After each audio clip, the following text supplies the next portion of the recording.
Hello, everyone. Thanks for joining us today.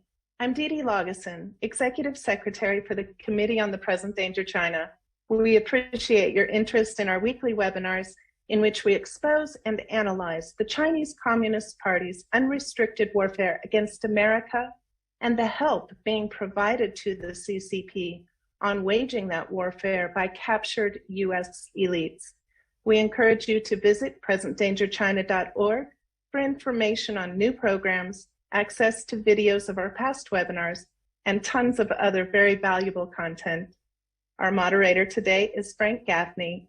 Frank is the Executive Chairman of the Center for Security Policy and Vice Chair for the Committee on the Present Danger China. Frank, let's get started. Welcome, everyone, to this edition of our weekly webinar series sponsored by the Committee on the Present Danger China. It features a focus on two very important themes. One, what is the nature of the warfare that the Chinese Communist Party has been waging against us for decades? It's been called by them unrestricted warfare. And two, who has been helping them wage that war against us for, again, many, many years? This program promises to be one of the most surpassingly important of what is always a very insightful and, I think, urgently needed education on the nature of the threat we face from the Chinese Communist Party, its designs, and what it will mean if it succeeds with its warfare against us, whether it's of the, well, pre-violent, so-called kinetic kind, or the actual violent sort that the Chinese now seem increasingly intent upon inflicting, certainly upon the people of Taiwan and quite possibly many others, including our own assets and personnel and even our territory. Today, we're going to examine the extent to which that sort of evolution from the unrestricted form of warfare to the shooting kind is now being prepared by the Chinese communists in the form of an insurgency inside the United States to accompany and help achieve victory for them in a violent conflict with America. We have with us a very, very, I think, impressive array of talent today to address different aspects of that insurgency, how it might be mounted, at what points in the United States might it be targeted, what could be the effects if force used elsewhere is complemented by force used inside our homeland. And not least, what can we do to prevent all of that from befalling us, deter it, and if necessary, try to mitigate the damage if it does in fact unfold. To begin with, I'm very pleased to have with us, this time in person, a man who has contributed in the past, usually by pre-recorded videos. He is a veteran of the Special Operations Units of the United States military. He has also served as a very distinguished, courageous, and quite peripatetic war correspondent in practically every nasty part of the world, especially where there are, in fact, conflicts taking place. His name is Michael Yon. We have asked Michael to talk about his own firsthand observations of elements from China passing through the Darien Gap and what, using his professional skills as both a combatant and as a chronicler of combat, he makes of the character of the Chinese nationals, not necessarily all of them, but a sufficient number of them to give us real concern about what the Chinese are about at the moment. With that, Michael Yon, thank you for joining us today. And I know you've had to go to some lengths to be able to be with us. We're very appreciative, as always, of your time and your expertise. And the floor is yours to address the question of knock, knock, who's there in the Darien Gap from China? Thanks, Frank. Yeah, I dove back into my hotel. We're on the border days and nights, typically until sunrise, actually, recently. Right now, I'm actually near San Diego. We've come across from Texas all the way through New Mexico, Arizona, hitting spots, found a lot of Chinese in Arizona, although many actually crossed in Texas and more recently and here as well. But I have not encountered Chinese here in California yet, even though many are flying to Tijuana. But we can get into that. Many of the Chinese that you encounter actually act like they don't speak English. And I think most actually probably do not speak English. But there's ways to suss out if they speak English or not. For instance, watch out, there's a big snake by your foot, and if they react, watch out, poison snake, those sorts of things. If they, react quickly, then, you've caught them, right? Because typically they're acting like they don't speak English. Now, in Darien Gap, I have met, and for those who don't know what Darien Gap is, they call it the Gap because through various highway systems, you can come all the way from Alaska to Tierra del Fuego in the bottom of South America by road, by motorcycle, if you wanted to, except for this one gap of about 60 miles with no roads, right? Although roads are slowly being built through it, and the Chinese are part of that. And this would connect Colombia and Panama. They call it the Gap. Actually, down there in Colombia and Panama, where I go frequently, they call it the tampon. They call it the plug, right? And so the Darien plug. And so this is the place where I've been warning about. I've been going there ever since actually Biden was placed into office because the Darien Isthmus is the huge highway to the United States for the world, right? Not just people from South America like Venezuela. As we know, Venezuela has collapsed, but also the people from Africa. They'll go to Brazil often first, or Haitians will go to Suriname, and they'll just work their way to Colombia and go through the Darien Gap. Now, many of the Chinese are going through Quito, Ecuador, and through Quito, they'll jump on a bus. It takes about 2 days, and they'll go to a place called Nicocli in Colombia. And from Nicocli, they'll get on a boat and go to another place in Colombia called Capargana, which I've done. It's boat rides, as I recall, maybe an hour and a half. And from there, they enter the Darien Gap, and they exit in Panama. So typically I intercept the Chinese in Panama because they come out of the jungle very tired. Now, a lot of people ask, why would the Chinese go to the effort of going through Darien Gap when they can just show up in ships or that sort of thing, which they are showing up at airports every day, or they've already been in the United States 20 years or more. And Iris Chong, for instance, her parents were mainlanders who met in Taiwan, the author of Rape of Nanjing, which was just nothing but an information operation, actually, which I researched intensely. And in fact, flew to China and all these sorts of things, researching that. I spent a lot of time in China myself. But the bottom line is they do come over. It's a full spectrum invasion, right? They come over as university professors or anchor baby sorts of programs and that sort of, there's many ways that they're getting in. But some of the people are at least 200 a day at this point, but that number is increasing, are coming through the Darien Gap, right? And now some of these people coming through Darien Gap are quite suspicious. For instance, about 2 months ago, there's this one area of Darien where the Chinese come out. And so I'll just sit there at nighttime and talk with them as they come out. People will talk more at nighttime. They talk more when they're tired, emotional, hungry. And we found this one guy about 2 months ago. His name is Lushan Zhao, right? And that's the name he gave. That name did check out. So I talked with him for about an hour and a half. He was itching. Lushan was. He had what they call the official accent. As you know, people who would watch this program might be familiar with the GS of the PLA, the General Staff of the PLA. They have a language school. It's a special language school. I went to a military language school when I was in Special Forces, but we just learned to speak the language. I just learned to speak German, right? I didn't learn to become a spy. But they have a language school in Luoyang, which they teach you all the body language, when to say man, when to say yo, when to say this, that, and the other, and getting all the body language right. perfect spy stuff, right? And he had that official accent. Now he checked out, and I'm going to tell you his story. So I intercepted him coming out of the Darien Gap late at night, maybe midnightish. He was tired, he was hungry, he was itching, and he talked, right? And for about an hour and a half, all recorded.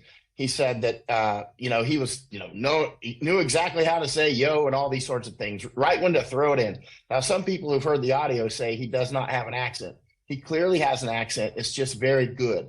And actually, if you're learning a language very different from your own, like Mandarin to English or Mandarin to Italian or German, or German to Mandarin or English, you typically cannot learn it without an accent if you learn it after puberty, right?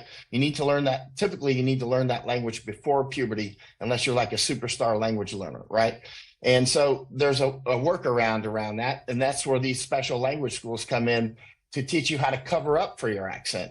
Like, so you're watching, Bonanza programs, your teacher, or, professional wrestling, you're watching baseball, NASCAR, all these sorts of things. Your language teachers are from Canada and the United States and Australia. And you really learn the body language too. It's like, don't just learn the language, don't learn the words and the syntax, but learn, speak the street jive sort of stuff, right? And know all the nuance. So he had that, right? The official accent. Now, he told more than he probably should have. He was itching. Again, he had these, I'm sorry, I got a message, but I can't actually read it. But I'll finish up here soon if you want me to finish. I can't read the message. I could tell that somebody had just sent the message. But the bottom line is he, Lushan Zhao, he said that he had flown to the Bahamas. He bought a boat from a Scotsman for $5,000. He was actually on his way to Florida, and he ran out of fuel. And he said that he was picked up by the U.S. Coast Guard.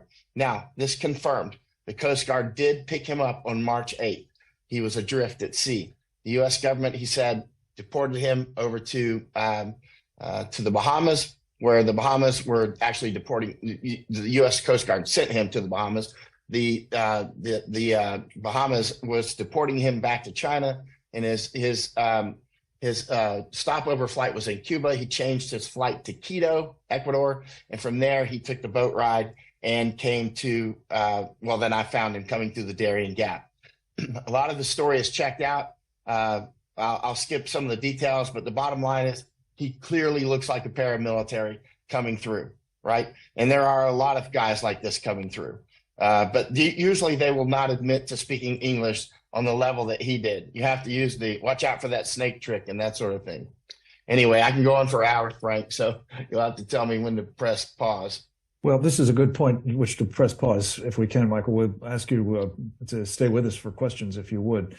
The idea that we're looking at significant numbers of Chinese nationals who might qualify as paramilitaries or worse, perhaps, is a topic that we've asked another of our border watchers, one of the best, I think, analysts of U.S. Immigration policy and what is actually flowing from what passes for such policy in the Biden term. That would be Todd Bensman. He is the author of a brand new book on the subject of Joe Biden's catastrophic damage that he's doing in the worst border crisis in American history. The title of the book is Overrun, and he has been on both sides of the border monitoring who's coming through and has had a chance to interview some of these Chinese young unaccompanied men that we've just heard from Michael Yon have been in the Darien Gap headed our way, and it turns out they've actually been coming into the United States in some numbers. Todd, we're very appreciative of you taking the time. The last time we caught up with you, you were on the other side of the border, and it was hard for you to join us, but we're really appreciative of all the work you do, and the floor is yours, sir. Appreciate it. Well, I thought I'd just start out with a little bit of context. For one thing, we know that Chinese nationals have been crossing the southern border for many years. This is not a brand new phenomenon. Every year for the last, 10, 15 years, we will typically have anywhere from, 1,000 to 3,000 Chinese cross that border.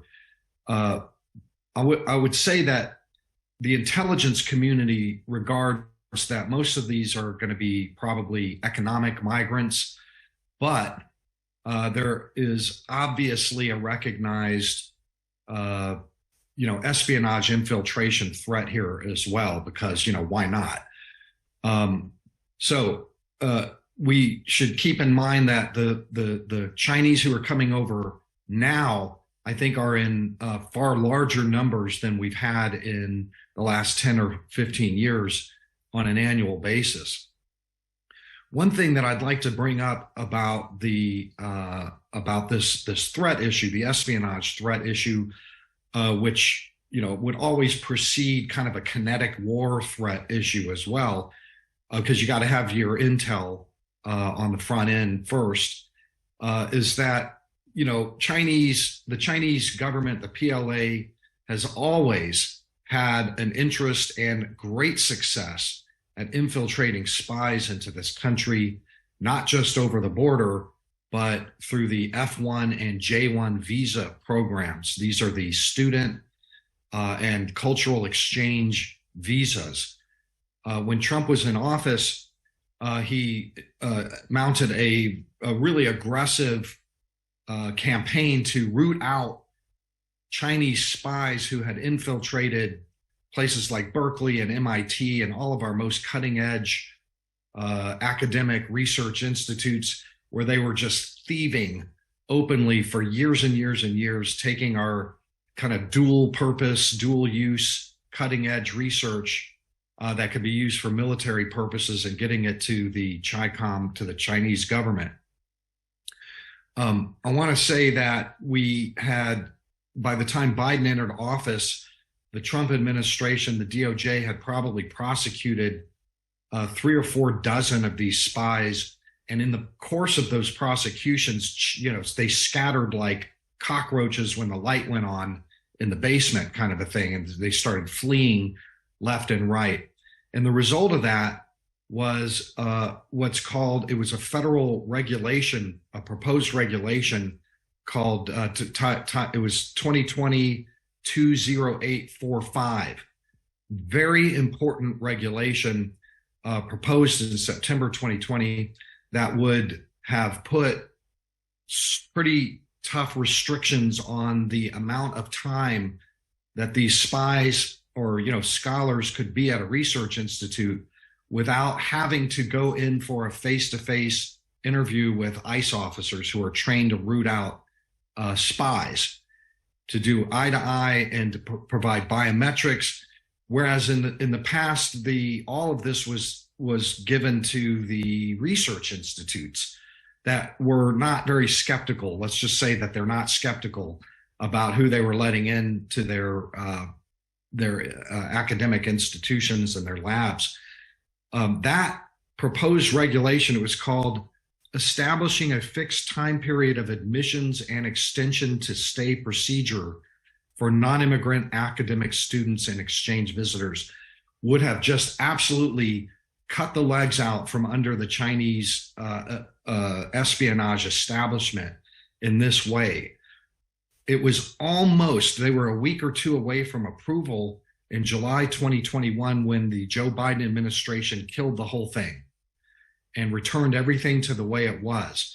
So we have to assume that the J and F visa programs are absolutely wide open and that it's still going on.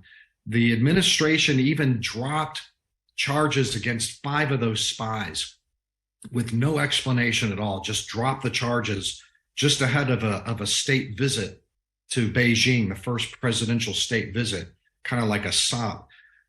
Anyway, that's kind of the backdrop and the border crossings, because we have to understand that if the PLA is using every other possible way, every system that we have to infiltrate its military people, then they absolutely, I'll bet a paycheck that we have spies coming in over the border right now.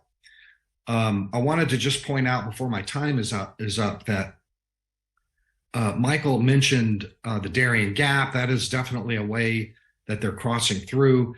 But Ecuador I'd like to identify and point my finger at Ecuador, which has an incredibly liberal visa-free for most countries in the world. You can just fly in. This has been an absolute boon to human smuggling organizations worldwide. Happy to bring all your clients right in through Quito because you usually don't even need any kind of visa whatsoever. The Chinese do need a visa, but they need the simplest online tourist visa. So what they're doing is the Ecuadorians have this major campaign, advertising campaign targeting Chinese tourists to come visit the Galapagos Islands, which is probably Ecuador's, premier, one of the world's premier tourist destinations. And people ask, well, why do the Chinese give them permission to enter? And, they don't know where they are, whether they're coming or going or whatever. But tourism is most definitely encouraged. And when the Ecuadorians target the Chinese market like this, all they have to have is they have to show a two-way round-trip ticket. So you only use one of them, obviously, and you show some bank account statements that may or may not be accurate. And then you just fly to a neighboring country and then fly into, transit and then fly directly into, because they don't have any direct flights right now. Quito, Ecuador has been ignored. When Trump was in office, they went down there and said, hey, you're going to sew this up right now on all these Muslims that you're letting just pass in. You're going to put restrictions on these 12 or 13 nationalities. And I haven't heard word one about Ecuador since. And certainly nobody's raising any questions about all these Chinese tourists coming in to see the Galapagos Islands. Because then they just head straight over by bus, like Michael said, and they just head on in. Again, a lot of these are going to be economic migrants, but a lot of them are going to have had military service and are going to be owing the government. They're going to have family back in China that they have to worry about if they get out of line or they don't toe the line, that sort of thing. And with that, I'll just yield the podium. Thank you very much for these remarks. We're going to turn next to Richard Fisher, who has been on these programs frequently. We're very appreciative always of his contributions to our television program as well, Securing America. He has been giving a lot of thought to the growing military might of the Chinese Communist Party, its People's Liberation Army, and the various capabilities that it is amassing for both conflict here on Earth, in the heavens, underwater, and not least what kinds of attacks it might be able to mount here inside the United States, especially if, among other things, it is able to call upon Chinese nationals, either those now being imported or those already here as students and otherwise. Rick is the author of an important book about China's growing military reach, the regional and worldwide capabilities that are now being brought to bear. And we wanted to catch up with him to talk a bit about how Chinese military doctrine involving surprise, deception, and insurgency could be something now in the works, and the threat that represents. Richard Fisher, it's so good to have you with us from the International Assessment and Strategy Center. The floor is yours, sir. Frank, thank you very much for including me in your webinar, and I would just like to add my own personal thanks to Michael's and Todd's excellent briefing as to what is happening. As Frank mentioned, I'll be exploring some of the why this is happening and look a bit at doctrine, or what is more appropriately translated by the Chinese as strategy, and also some a bit of historical antecedent to make the case that yes, China has been for decades putting its people in place in the United States in preparation for wars that could be upon us as early as December. I say December because according to sources that I have, the Chinese Communist Party is telling its members that China could be at war with Taiwan as early as this December.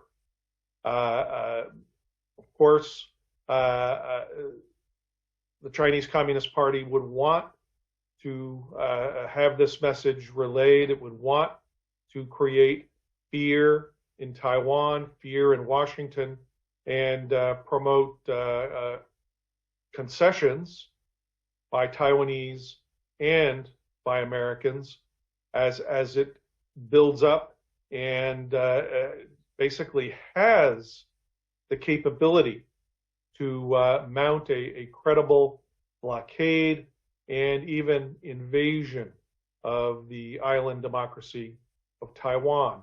But why would the Chinese Communist Party be just as interested in, if you will, invading the United States if its real target is to invade and conquer Taiwan?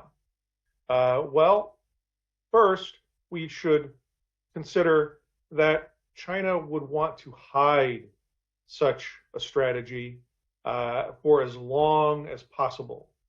The Chinese have historically, as part of their ancient and well-developed strategic culture, have prized secrecy and deception. Sun Tzu, one of the most famous of China's ancient strategists, wrote, quote, that you should always try to, quote, mystify, mislead, and surprise the enemy, unquote. He also stated, quote, let your plans be dark and impenetrable as night, and when you move, fall like a thunderbolt. And of course, his famous line, quote, all warfare is based on deception, unquote. Now advance to 1999. One of hundreds of Chinese books on strategy emerges, called Unrestricted Warfare by two PLA colonels, Cao Liang and Wang Jingsui. And this book contains a remarkable exposition lauding the tactics of Osama bin Laden. This is almost 3 years before he actually struck Manhattan. These authors laud his tactics and furthermore laud how war is becoming civilianized, that entire populations are being mobilized for the conduct of war. And this in 1999 is followed by policies that emerge in the late 2000s of what the PLA called civil military integration. And then by the early 2010s had switched this to military civil fusion, not just integration, but actual fusion. The whole idea is that the civilian economy and all civilians potentially can be put at the service of military goals and even military operations. And today in China, a Communist Party official conducting the equivalent of, let's say, a stump speech to inform an audience or to highlight an event or a policy forum, usually will not fail to mention how the listeners must contribute to the policies of military civil fusion. And we see this mainly at play in terms of how all civilian technology is made available to the People's Liberation Army for exploitation, but also in how the civilian transport sector, airlines, ferries, barges on rivers, are also all mobilized for military transport missions or potential transport missions, and will be mobilized for the invasion of Taiwan. So when we consider all of the quote unquote civilians that have been flowing into the United States since the normalization of relations and before, then we also must consider the civilianization of military strategy and even how they are mobilized under policies of military civil fusion. So we have 300,000+ Chinese students in the United States. We have tens of thousands of Chinese business officials that transit the United States every year. And now we have the influx on our southern border. What military missions could they be assigned? How could they help the Chinese Communist Party win the war over Taiwan? Well, I mean, you can just let your imagination run wild here. Just taking an order of battle. Who in Washington, D.C. has anything to do with military policy, military orders, military functions that would respond to a Chinese invasion of Taiwan? You take that order of battle, and if you have thousands, tens of thousands of your citizens deployed in the greater capital region, then you give them assignments. You order that they have the means, the wherewithal. They go to civilian target practice ranges, and they have the training, therefore, to use weapons that they can purchase in the United States legally against this civilian order of battle that is in charge of mobilizing and conducting the response to China's invasion. You have Chinese that live around military bases, Chinese that live around especially the bases in California and Alaska, that would be in Hawaii, for that matter, Guam, that would be first mobilized to send forces to the Taiwan Theater of Operations. Imagine what could be done to impede or even prevent the United States from mobilizing those forces to conduct their missions in defense of Taiwan, and on and on. The Chinese, of course, are depending upon our not being prepared. And I would conclude by reading a passage from Unrestricted Warfare.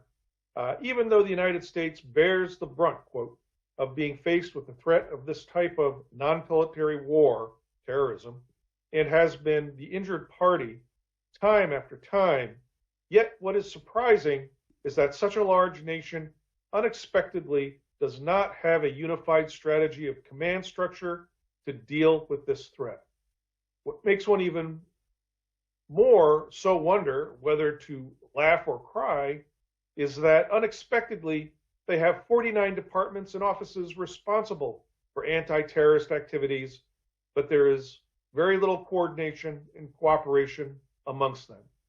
This is the Chinese attitude towards our ability to prepare for a threat that they're organizing back in 1999, their attitude. One must consider that today their contempt is just as strong, if not stronger. And I'll stop there, Frank. Rick Fisher, considerable food for thought in all of that, and ominous thought indeed. We will come to you with questions in a few moments if you can stay with us as well. We're going to turn next, though, to J.R. Nyquist. He is a strategic analyst, member of our Committee on the Present Danger of China, and a man who has been studying closely the various totalitarian threats to our country, notably those emanating from the Soviet Union in the past, Russia today, as well as, of course, the Chinese Communist Party. One of the people that he has interacted with, now deceased, alas, but in the past, the top Soviet military defector to the United States, Stan Lunev, is a source for some further insights that we think are relevant to the present topic, that shed, well, again, important light on the extent to which insurgencies brought about by armed elements insinuated into the United States is part of the communist playbook going back to the Soviet era. Jeff Nyquist, it's great to have you with us as always. Welcome, and the floor is yours, sir. Thank you. As a preliminary remark, I would say China is a communist country, and communist military doctrine has a revolutionary and insurgent aspect.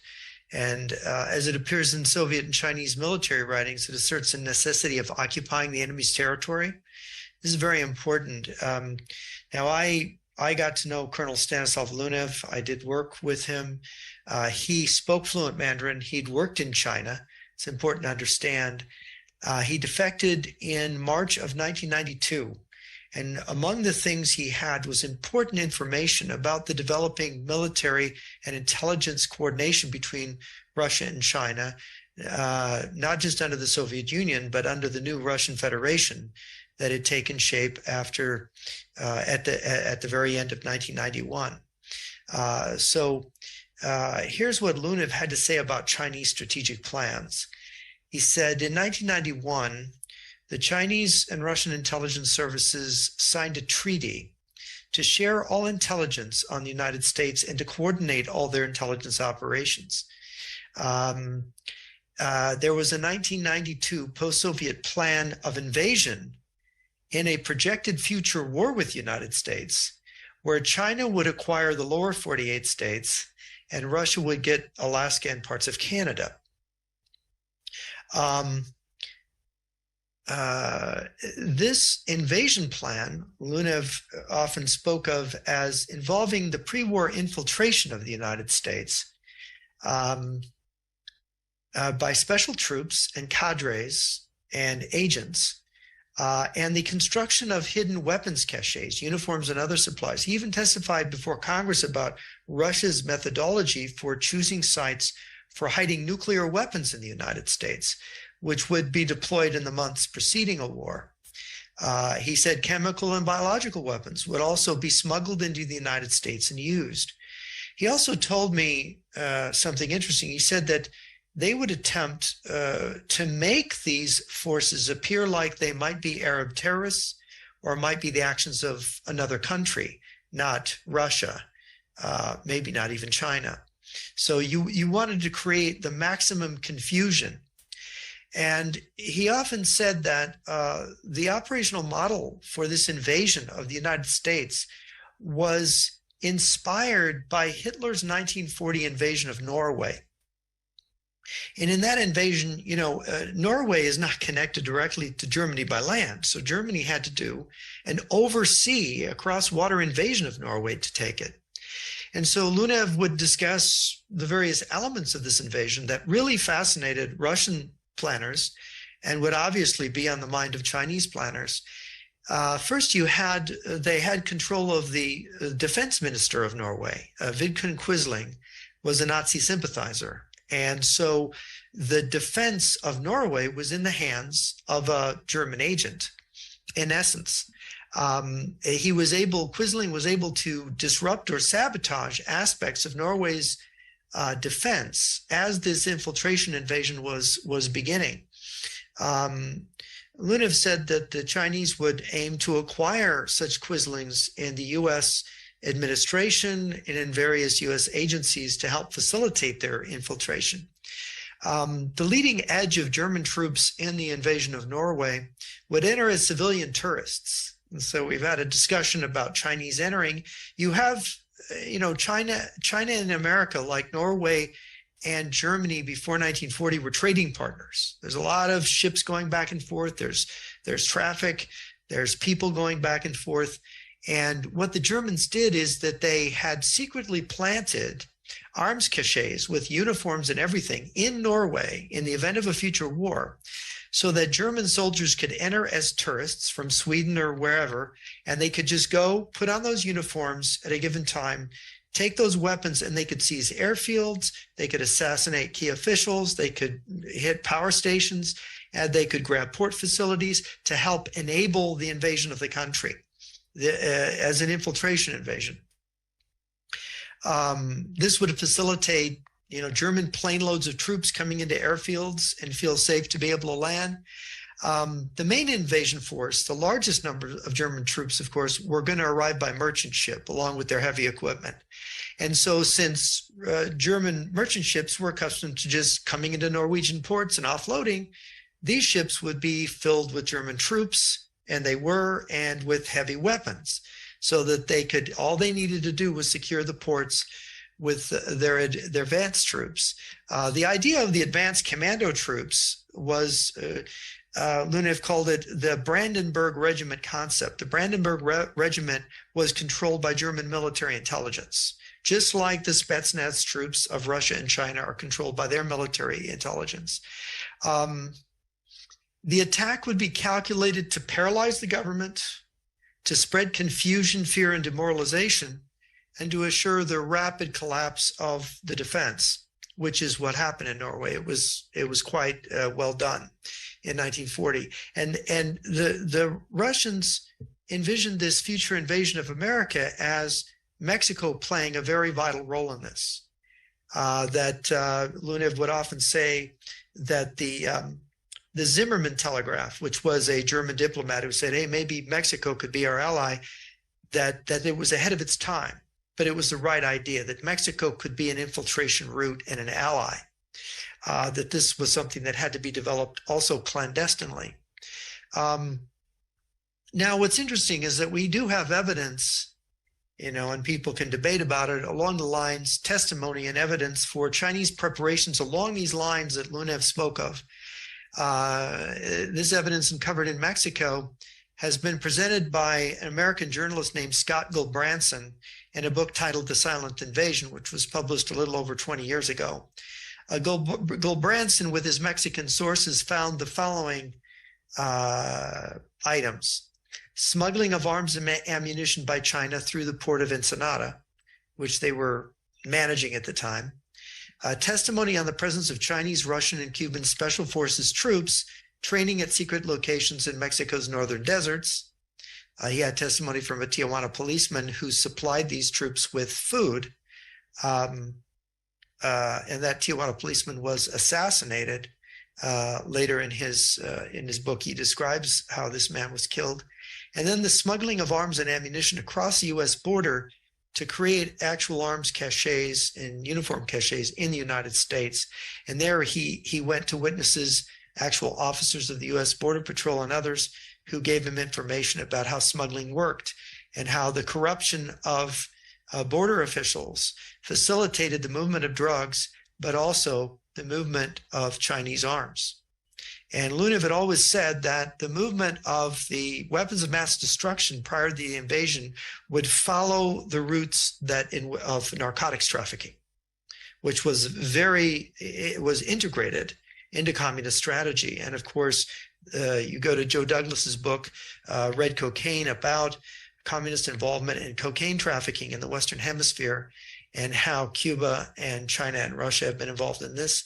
And anyone who's a regular reader of the LA Times can see that the LA Times has written about how the Mexican mafias are basically sister mafias of the Russian mafia, and that the Russian mafia guides them, and so do the Chinese triads are there too, and even the North Koreans are involved. So so much of the evidence and the things we're seeing now are, if it's sporadic and it's weak evidence, it's suggestive of what Lunev was talking about. And it's interesting to note, for what an earlier speaker mentioned, is the secret speech of Chiao Chen has many points of agreement with Lunev's testimony. Chiao Chen also spoke of the division of North America and China acquiring the lower 48 states, just as Lunev had said. And he said that Taiwan was not the real target of China's future war, but they were going to make a lot of noise about Taiwan, that the real target was America, and that biological weapons would play an essential role in attacking the United States, so that one might expect a pandemic in advance of an invasion. So those are my remarks. Thank you.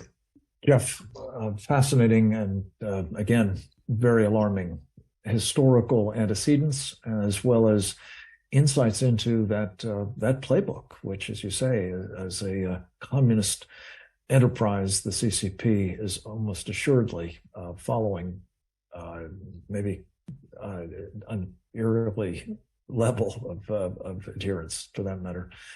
We're going to turn next to my colleague and the president of the Center for Security Policy, Lieutenant Colonel Tommy Waller, United States Marine Corps retired. Tommy is himself a highly accomplished and decorated and experienced special operator, a force reconnaissance Marine in his time in the Corps. He has insights into what has been the kinds of vulnerabilities in our infrastructure that special operators like him, operating on behalf of our enemies, could exploit, including one that he has spent the better part of a decade feverishly trying to make more resilient against this kind of danger, among others. The terrorist physical sabotage is just one piece of what can be done to disrupt the electric grid of the United States, cyber, electromagnetic pulse being others, and of course, geomagnetic disturbances from Mother Nature as well. All of these are topics that we've asked Tommy to address as part of an assessment of America the vulnerable. What would the CCP target here? And how do we prepare for and defeat such attacks? Let's go to Tommy's video now. Frank, thanks for having me on for this important topic. So when we consider the prospect of the Chinese Communist Party employing its personnel through an unsecure border to attack the United States, many of us are concerned that the most lucrative target for these bad actors would be our electric grid, which of course every one of our critical infrastructures depends on. And of course we depend on that for modern life as we know it. So let's take a look for a second and just, peel back the onion a little bit on the Chinese Communist Party and its thought process, right? Go all the way back though to thousands of years to Sun Tzu. What did Sun Tzu say? He said the supreme art of war is to subdue your enemies without fighting, right? The guy who wrote The Art of War said the supreme art is to subdue the enemy without fighting. To take out our electric grid would be to do just that. Viewers of this program are probably familiar with Unrestricted Warfare, published in 1999 by two People's Liberation Army colonels. There, if you look in that document, page 145 of Unrestricted Warfare, there's a whole scenario that they lay out about supposing that a war broke out between two developed nations already possessing full information technology. And in that scenario, they literally say, and I'll read from it, that at the same time carrying out a network attack against the enemy so that the civilian electricity network, traffic dispatching network, financial transaction network, telephone communications network, and mass media network are completely paralyzed, this will cause the enemy nation to fall into social panic, street riots, and a political crisis, right? So they spell it out in Unrestricted Warfare. You keep moving forward to the year 2000 when you look at their military doctrine when it comes to defensive operations. In a military textbook by the People's Liberation Army called The Third World War, Total Information Warfare, published in January 2000, it says as soon as its computer networks come under attack and are destroyed, the country will slip into a state of paralysis and the lives of its people ground to a halt. Therefore, China should focus on measures to counter computer viruses and nuclear electromagnetic pulse. So what do we see there is a persistence in both offensive and defensive use of targeting, or in their case, defending their own computer networks and their own critical infrastructures from threats like electromagnetic pulse. So, as we look at that doctrine, then we have to look at also what the Chinese have done with respect to their activities. Okay, and what I'd like to do for a moment is just focus. I think all the viewers of this program know that the Chinese have been spying on us consistently, that they have a major espionage program. But I'd like to highlight just one small part of that program that should be very worrisome to us. And this is something we brought to the attention of the federal government 3 years ago, and that they completely dismissed. And this is the close association between one of really the preeminent electric power research organization, EPRI, Electric Power Research Institute, with the Chinese. And this goes back to the early 2000s. And so I will just highlight one piece of this, right, where we talk about the fact that EPRI reported working alongside Chinese utilities to enter data on nuclear plant single point vulnerabilities into a new analysis tool developed by EPRI. And we lay out and show how multiple Chinese nuclear corporations worked with EPRI over nearly 20 years. And then in 2019, those corporations were put on the U.S. Commerce Department's entity list. So why does that matter?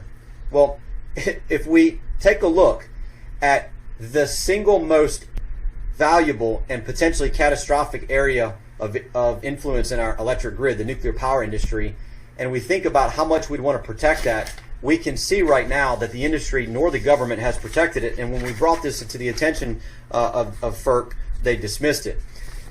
So, well, what does that have to do with sabotage? Well, let's take a look and compare previous cases, historical cases of sabotage against electric grid infrastructure, and compare that with the Chinese.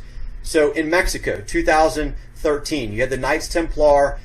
It's a drug cartel that used physical sabotage to take out the grid for an entire Mexican state. About 400,000+ citizens without power, and they used that opportunity to execute their opponents. Go to 2014, the entire country of Yemen was blacked out, physical sabotage against the grid by Al-Qaeda in the Arabian Peninsula. Move forward to Pakistan in 2015. You had jihadis in Pakistan take out 80% of the country's grid using physical sabotage. Again, in 2015, in November, a large portion of Ukraine in Crimea was taken out again by physical sabotage. Now, you compare the bad actors of Al-Qaeda, of AQAP, jihadis in Pakistan, and the Knights Templar drug cartel. Compare that on one hand with the Chinese Communist Party, particularly with what I just expressed about their penetration of our nuclear industry.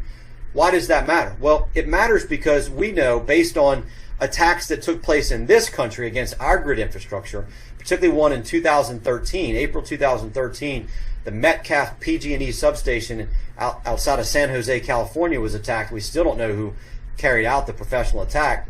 But the result of that was a classified study by FERC, which was leaked to the Wall Street Journal, which said that just 9, if they knew which 9, just 9 transformer substations attacked could create a cascading failure that would take out the entire grid of the United States for up to 18 months.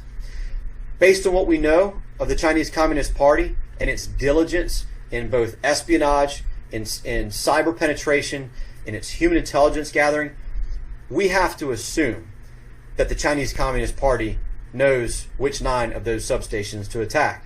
So when we hear about, hundreds of military-age males pouring across the border that are Chinese, we have to be worried that they might decide to attack our grid with physical sabotage.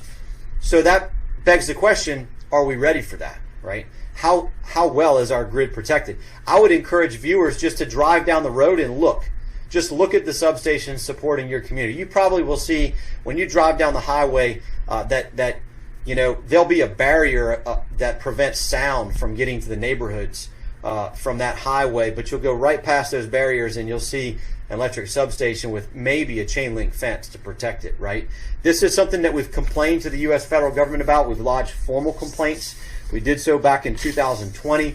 At that time, there were more than 578 attacks from January 2010 to 2019 on grid infrastructure in the United States. That formal complaint that we lodged to FERC, even though we had a letter from the former CIA director, that was dismissed. This October, you may have noticed in the news, Moore County or I should say last October, Moore County, North Carolina, physical sabotage against the grid, a lot of public attention to it. And so FERC, the federal government, told the industry to, hey, reevaluate your physical security standards. Predictably, the industry came back and said, hey, there's no recommended changes.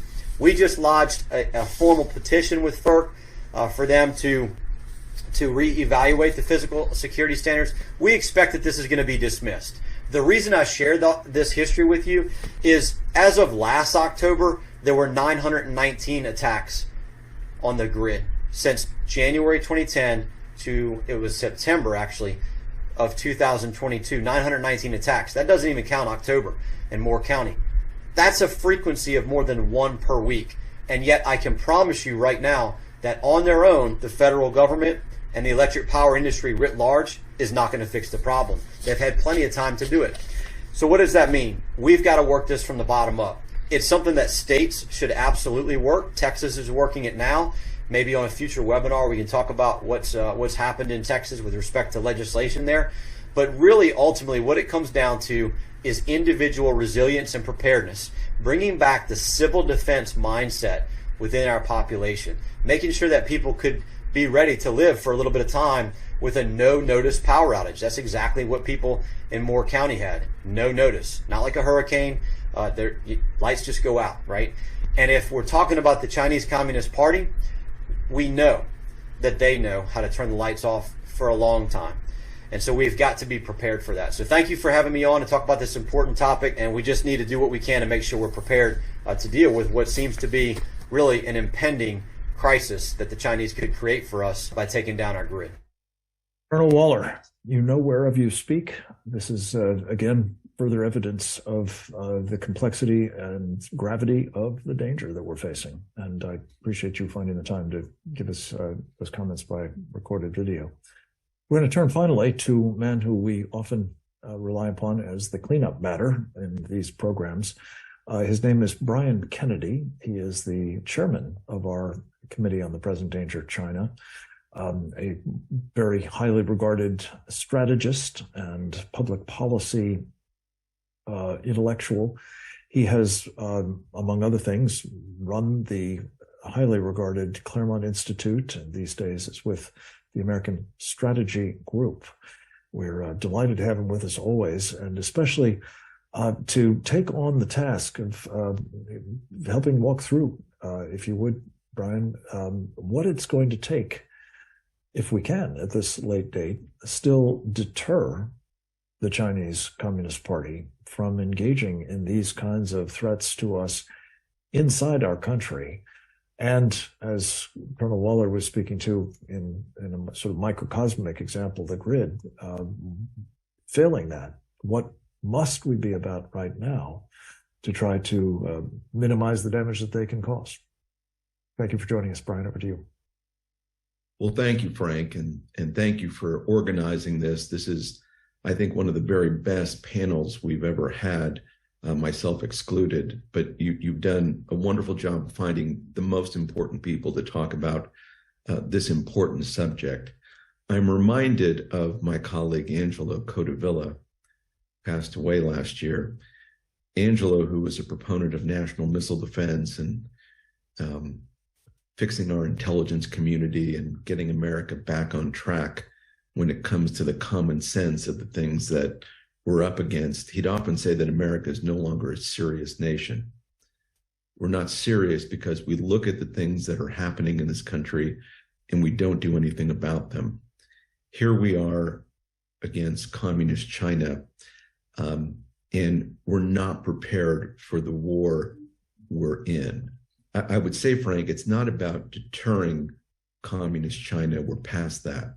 This is no longer a deterrence question. It's how do we fight the war in real time? They declared the Communist Party, declared a people's war against the United States in 2019. And they did that because Donald Trump wanted to stop their theft of American intellectual property. They thought that was morally outrageous. They believe they have the right to our intellectual property. So they declared people's war against the United States. Within 6 months, COVID-19 is spreading. Within 6 months of that, America's in lockdown. Throughout the summer of 2020, we had the riots in the streets that we've chronicled here. And we had a fundamental alteration of our political system that was driven to no small degree by the Chinese Communist Party. So they think of themselves as actively at war with us today. And if we consider COVID-19 a form of biowarfare against the United States and fentanyl as chemical warfare against the United States, and this flood of illegal immigration, thanks to the Biden administration, as part of an invasion, it's no longer about a deterring war. We're in a war. It's actively going on today. When history books are written, they will chronicle how the war started in 2019 and that we're just living through the early parts of that war. When you look at, Chinese theory of all this, and I very much take to heart the argument that Jeff Nyquist has laid out, pointing out General Shi Haoxin and his speech from probably roughly 2000, where he is basically saying that it's going to be China versus America. There's no question about that in his mind. And he was a very influential military planner. He was a general, but he was also one of the leading, let's call them military diplomats. When the Chinese would send someone to the United States, it was invariably at that time Shi Haoxin, because he was very good at saying one thing internally in China to the Politburo and another thing to American policymakers. But Shi Haoxin to the Politburo was laying out the case that war with the United States is inevitable, that we're a communist country, that the party is the thing that matters most, and that if we're going to preserve the party, we have to destroy the United States.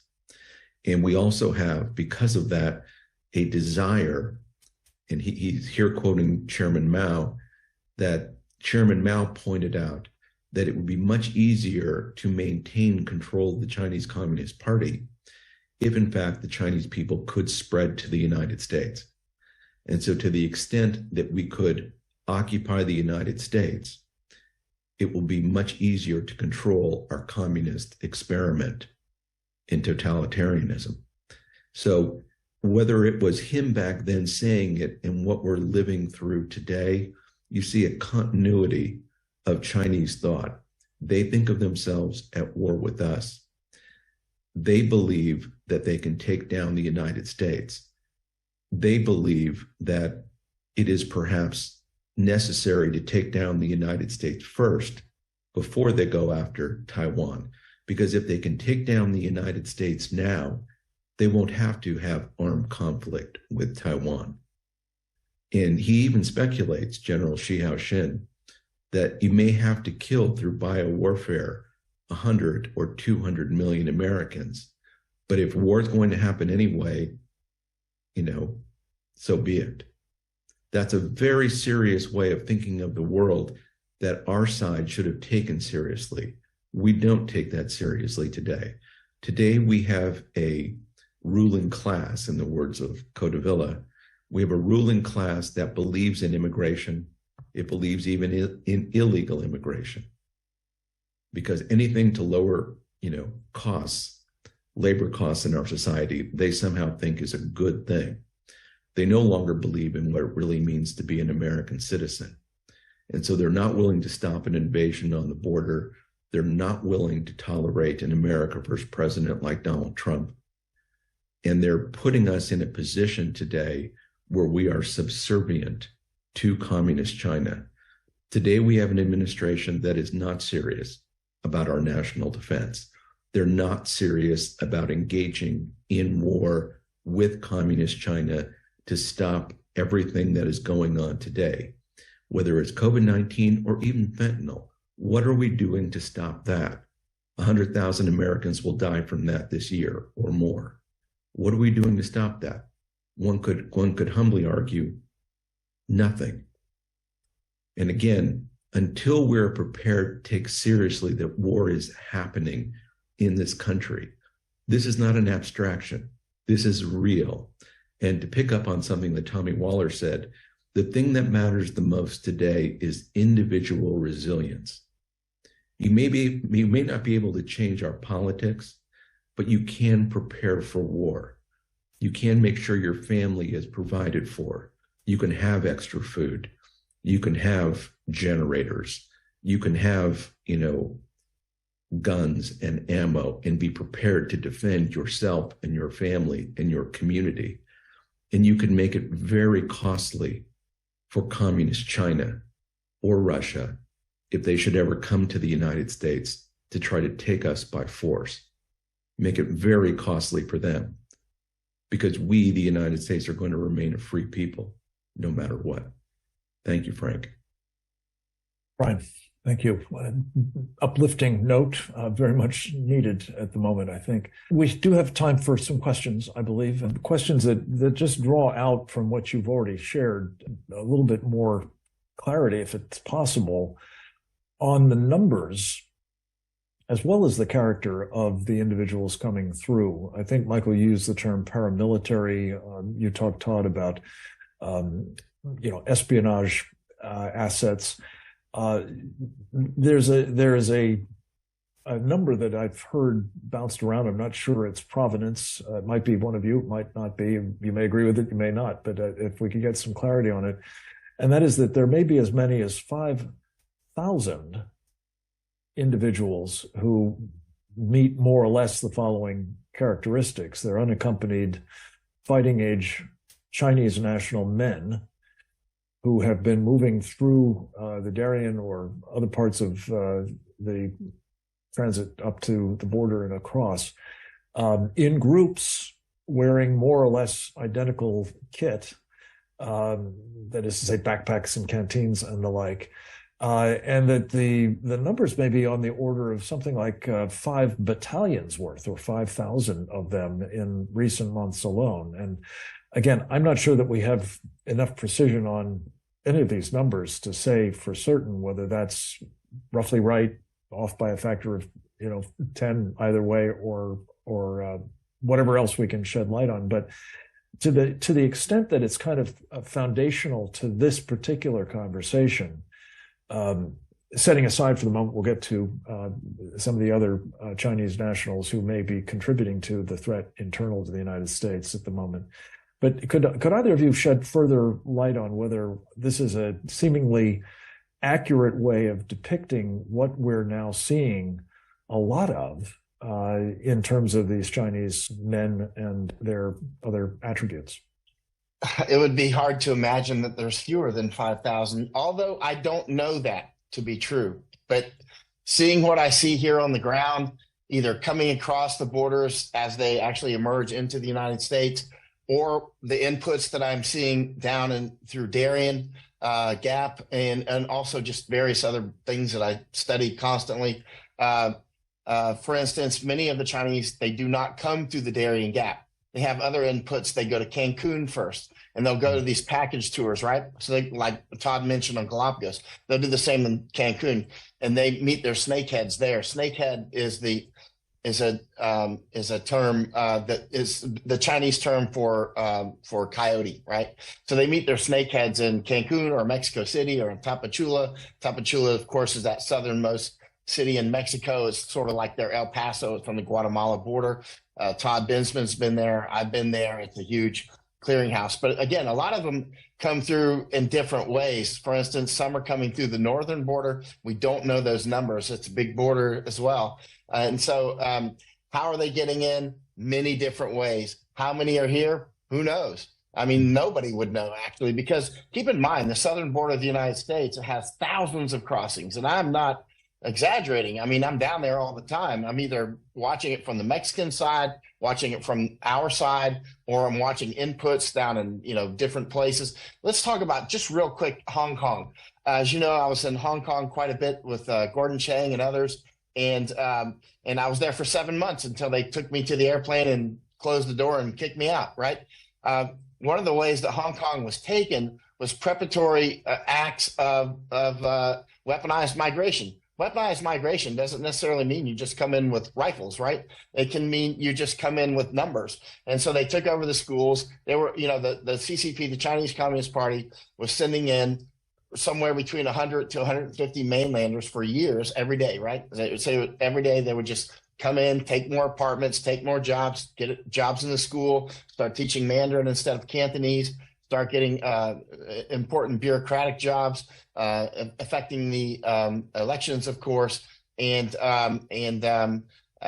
various other acts. And finally, I was there for the final shows there, starting in June of 2019, and now Hong Kong has fallen. A lot of that was preparatory acts. I was in Tibet, where I saw the same thing, and they're obviously preparing Taiwan for the same. I was just on Ishigaki Island recently, which is sort of like the Key West of Japan. Ishigaki Island is some of the closest Japanese or islands. It's more than one. Close to Taiwan. I was talking with the mayor there and talking with actually some intelligence people up in Tokyo and a retired 3-star general. Everybody's concerned that conflict with Taiwan will end up with a big flood of people from Taiwan. Of course, Taiwan and Japan have very close relations, but they're very concerned that they'll just be flooded with mainland spies and paramilitaries, and they'll just take over Ishigaki Island. And that's part of Okinawa Prefecture, of course, and then island hop on all the way up. Anyway, again, you'll have to press pause on me, Frank, because I'll go for hours on this. All right, well, pause. This is all I do. Yeah, Michael, thank you so much. Todd, we're just trying to get a sense whether, from your own eyewitness vantage point on the border inside Mexico, as well as on our side, as you watch the weaponized immigration, is the way Michael Yon just put it, of these Chinese men, fighting age, unaccompanied, are you discerning, as I think Michael has reported elsewhere, that they seem to be both very fit, as well as carrying similar gear, if not identical, as well as moving in groups?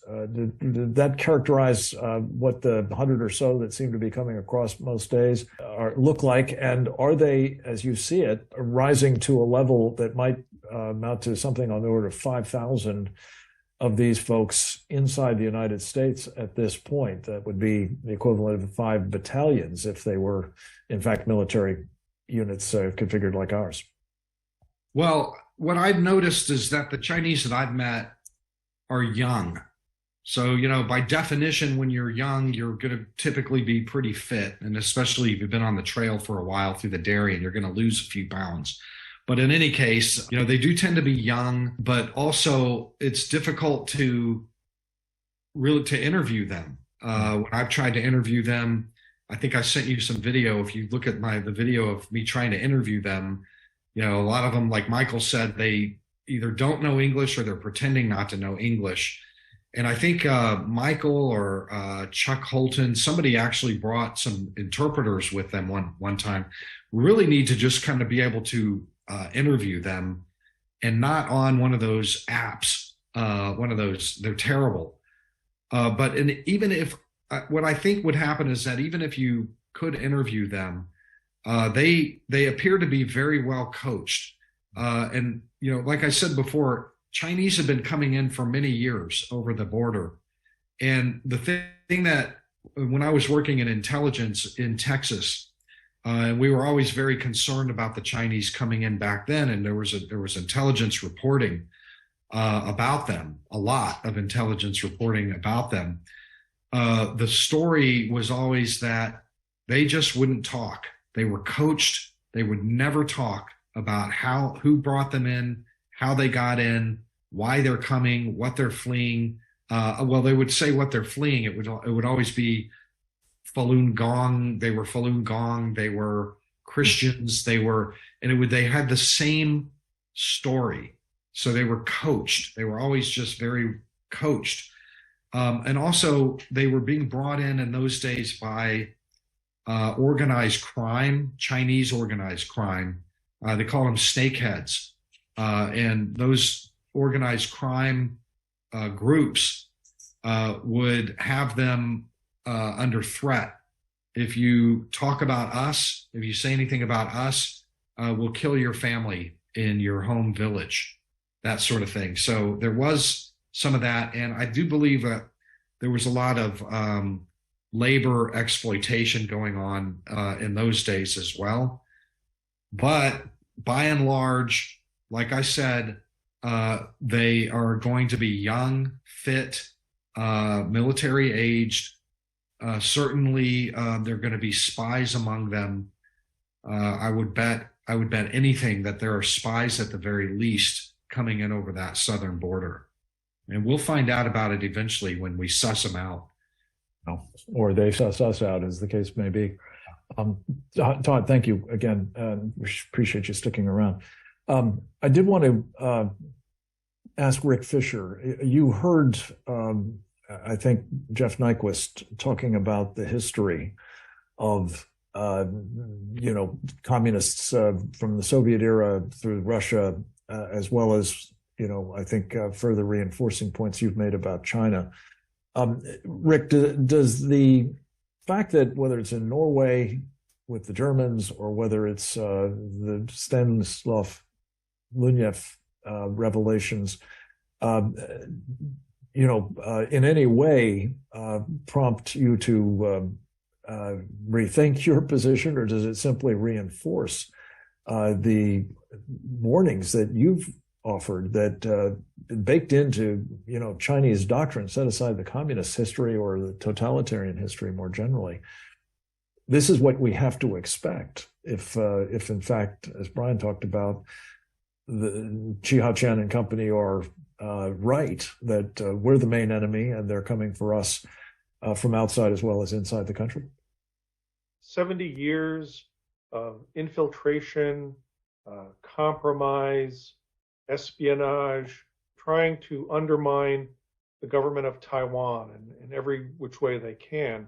That is one of the most public demonstrations of how the Chinese Communist Party is committed to using every means necessary prior to a full-out kinetic war to achieve victory.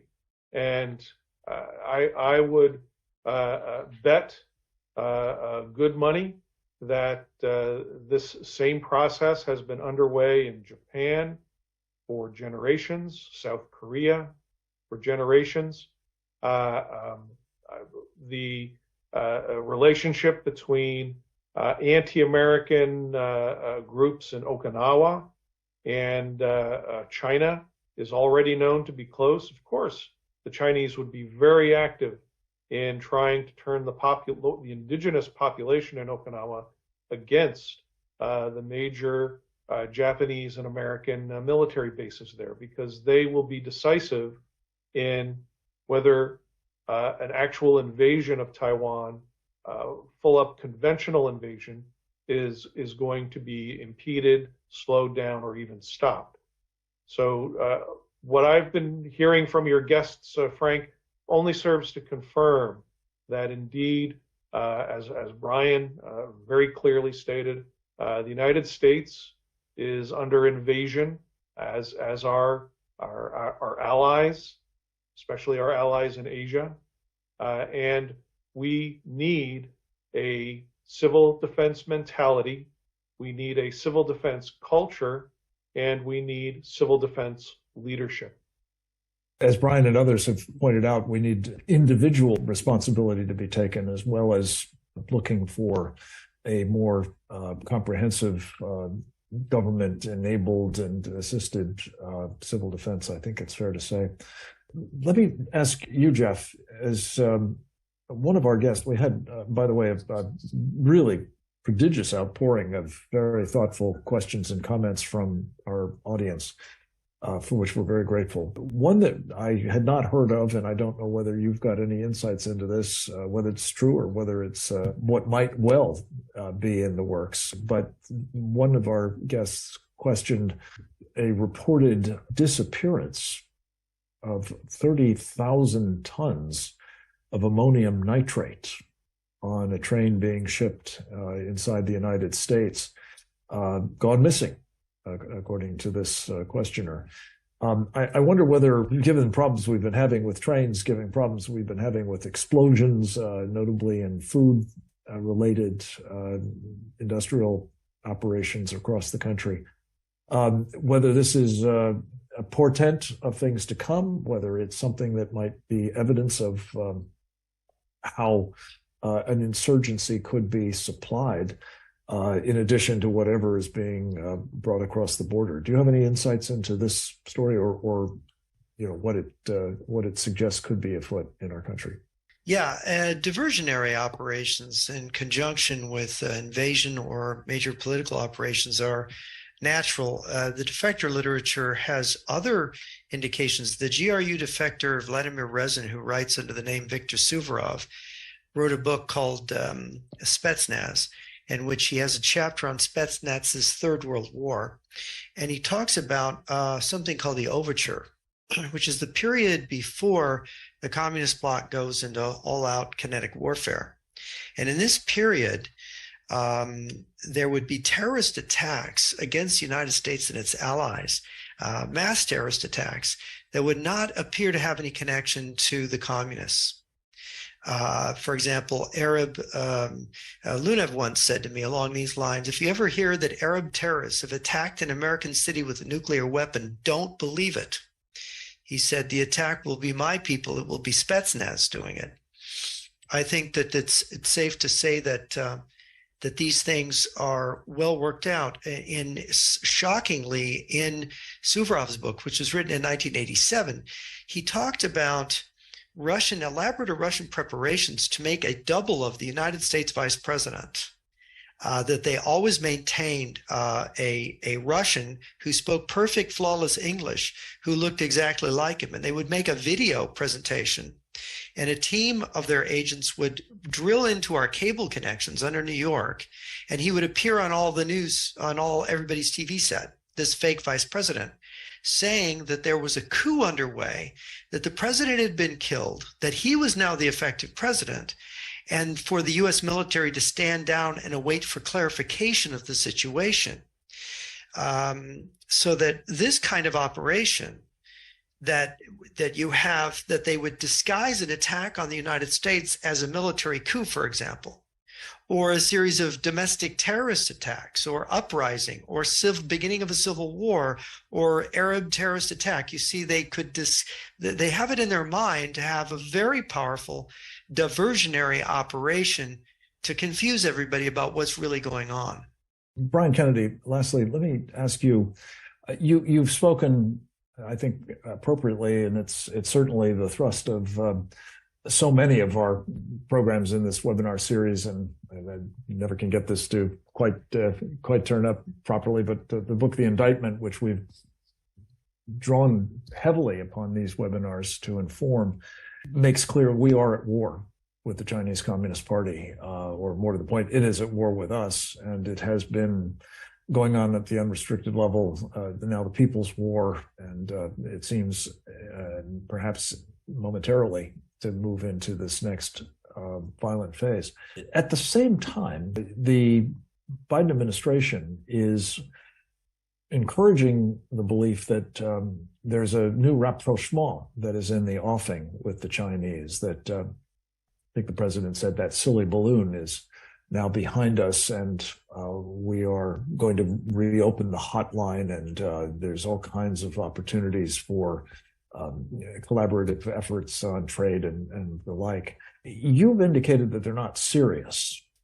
I wonder if that's considerably understating the problem. And I'd like you just to, if you could, both, based on your own study of the matter and knowledge of American political life, but also this really important part of the unrestricted warfare program of the Chinese Communist Party, namely so-called elite capture, to talk about whether it isn't a matter of unseriousness or certainly incompetence, but rather design that is leaving the border open, doing nothing to secure the grid, if anything, to compound some of the vulnerabilities, Tommy Waller gave an important rendering of the things that are wrong here. In addition, as some of our audience have pointed out, we're actually compounding matters by including, of course, in the grid infrastructure, wind and solar equipment manufactured in China. And by the way, also high voltage transformers with known back doors, it seems, in some cases at least. All of this bespeaks a capture and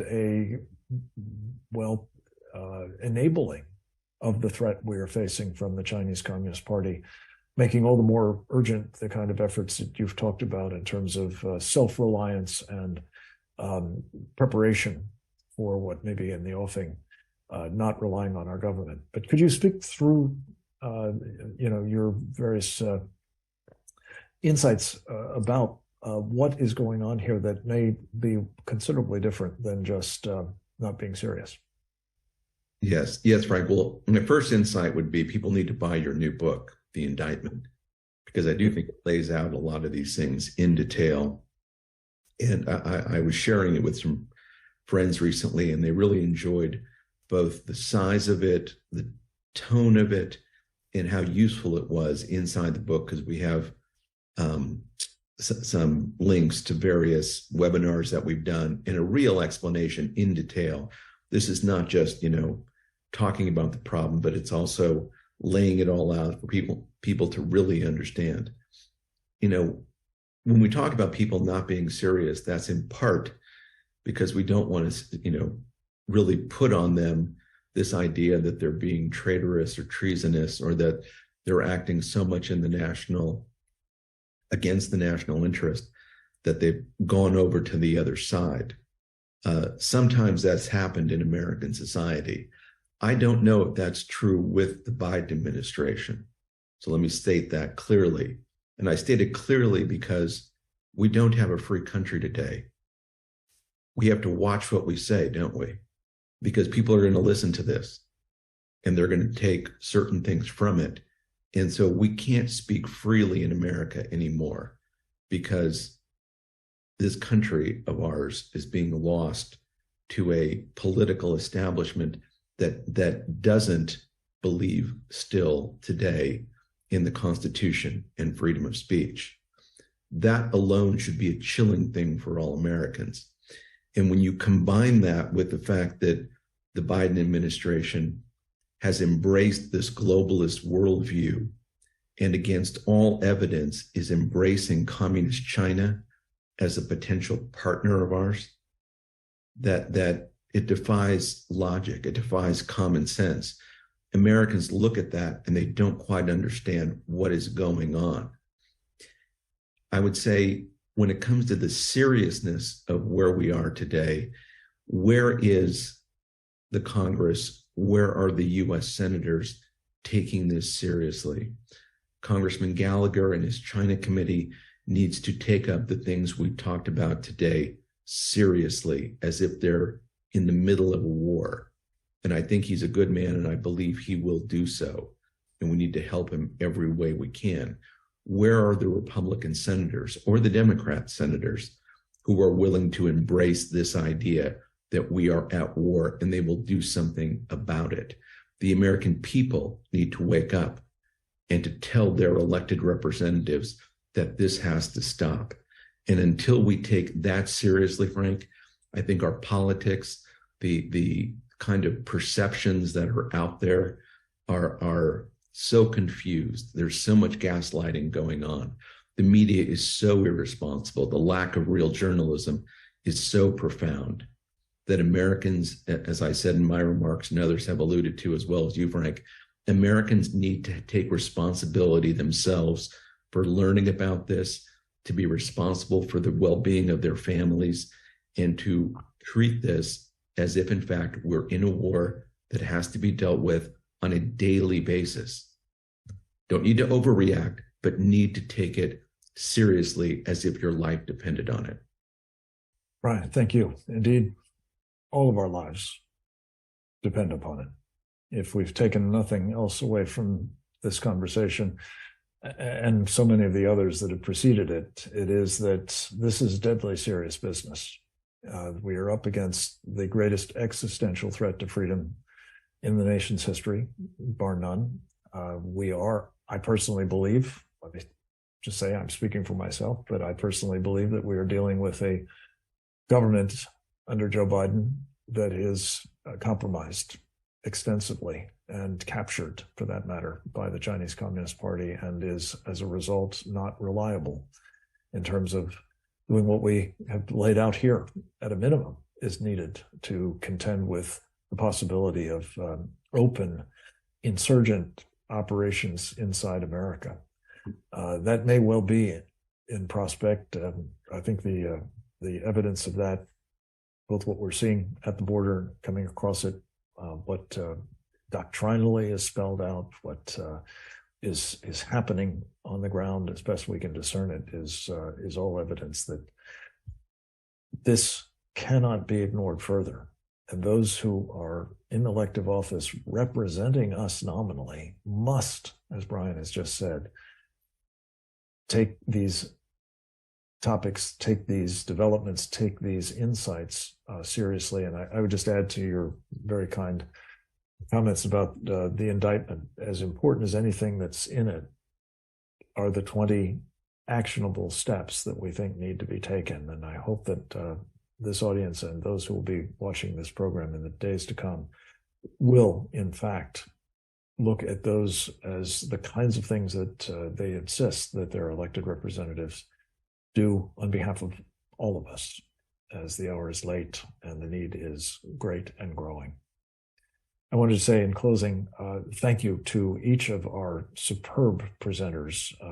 This was not all of the ones we had in mind, but they've performed handsomely. Several others were unable to join us at the end of the day. But my thanks to Michael Yon and Todd Bensman for your extraordinary efforts to chronicle what is happening at the borders and keep us apprised of them. To, of course, Rick Fisher and Jeff Nyquist for your expertise on the plan as best we can discern it. Tommy Waller, of course, for his recorded efforts to shed light on the various vulnerabilities that enemies like the Chinese Communist Party are clearly capable of exploiting to our great detriment. And then not least, of course, Brian Kennedy, the chairman of our Committee on the Present Danger China, for his putting it into the sort of call to action that must be our principal takeaway from really each and every one of these webinars. My thanks to Didi Laugesen and Oleg Atbashian as well for making them all possible. We will have short webinar up. I think it is, as Brian said, one of the most important we've done, and I hope that you will share it wildly. And I want to just say again to our audience present for your very active engagement on this particular program. We appreciate it and encourage you and all of those in the future who will be taking this aboard, as I'm fond of saying, to go forth and multiply. This is Frank Gaffney. Thanks for being with us. Didi, back to you. Thank you, Frank. And thanks to all of our audience once again for being here today. We appreciate your support.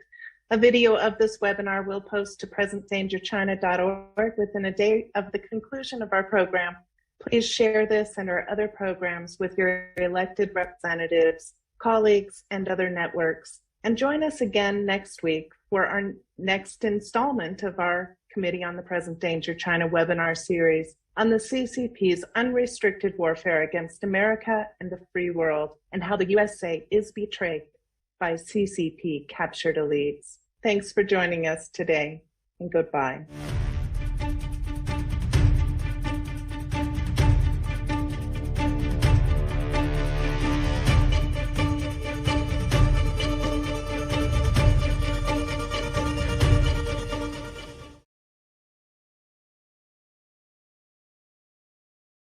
A Russian man claiming to hold top-level secrets about Russian advanced bombers has just turned up at the U.S. southern border, seeking asylum. The man claims to have been an engineer at a production facility over in the city of Kazan, and he says that he possesses top-secret information about the White Swan Tu-160, which is the most advanced bomber in the Russian arsenal.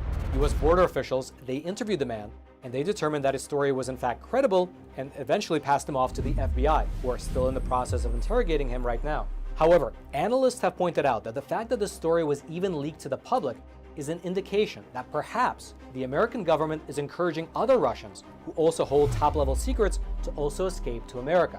And if you thought that was interesting, well then you should click on that button below this video and check out Epic TV, one of the best no censorship video platforms on the internet.